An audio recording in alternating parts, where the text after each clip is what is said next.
Hello friends, active abacus क्लासमध्ये मी चित्रा तुम्हा सर्वांचं मनापासून स्वागत करते। आज आपण या व्हिडिओमध्ये वन डिजिट डायरेक्ट ॲडिशन आणि सबट्रॅक्शन या दोन्ही क्रिया एकाच एक्झाम्पलमध्ये कशा करायच्या हे शिकणार आहोत।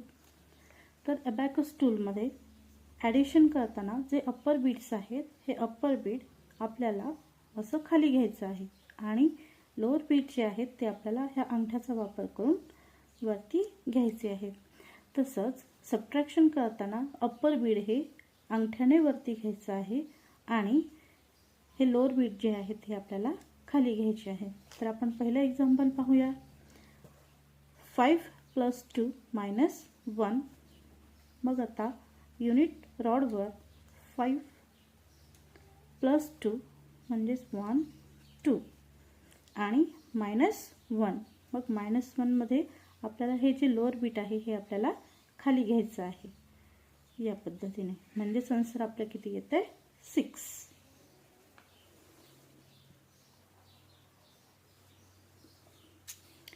Next example 7 + 2 - 3। मग आपल्याला युनिट रॉडवर अगोदर 7 नंबर दाखवायचा आहे।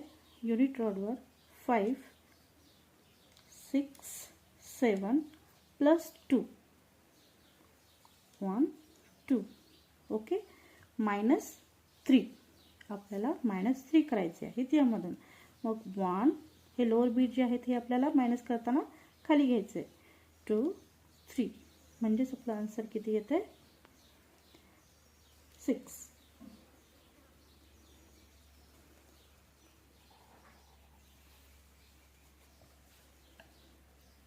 आता नेक्स्ट एक्झाम्पल 8 + 1 - 2।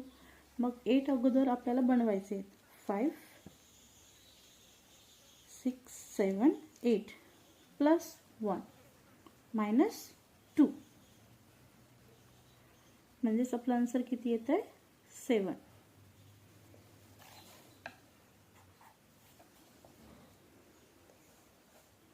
Next example 6 + 3 - 4। आपण 6 नंबर कसा बनवणार? अप्पर डिजिट 5 + 1 2 3 6 4 6 + 3 हे आपले 6 आहेत +3 केलेत आपण आणि मायनस आपल्याला किती करायचे 4 1 2 3 4 म्हणजे आपला आन्सर किती येते 5। दोन्ही क्रिया अबॅकसवर करताना एकच गोष्ट लक्षामध्ये ठेवायची आहे की ॲडिशन करताना अप्पर बीट जे आहे हे खाली घ्यायचे आणि लोअर बीट्स वरती घ्यायचे असतात। सबट्रॅक्शन करताना अप्पर बीट वरती घ्यायचे आणि लोअर बीट खाली घ्यायचे आहे। या पद्धतीने आपण ॲडिशन आणि सबट्रॅक्शन वन डिजिटचे करू शकतो।